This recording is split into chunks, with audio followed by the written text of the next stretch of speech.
मोहम्मद सिराज की परफॉर्मेंस मानो चीख चीख कर कह रही है थैंक यू आरसीबी मैनेजमेंट मुझे छोड़ने के लिए, क्योंकि गुजरात में आते ही मोहम्मद सिराज की परफॉर्मेंस जो है वो बहुत इफेक्टिव हो गई है। क्योंकि एक कप्तान ने कहा था he is not effective with the new ball, अब पूरा गुजरात कह रहा है he is the best bowler of the new ball.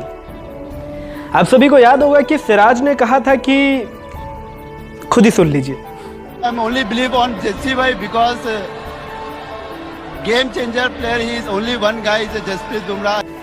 अब पूरा गुजरात कह रहा है वी ओनली बिलीव मियां भाई, we only believe Miyan magic.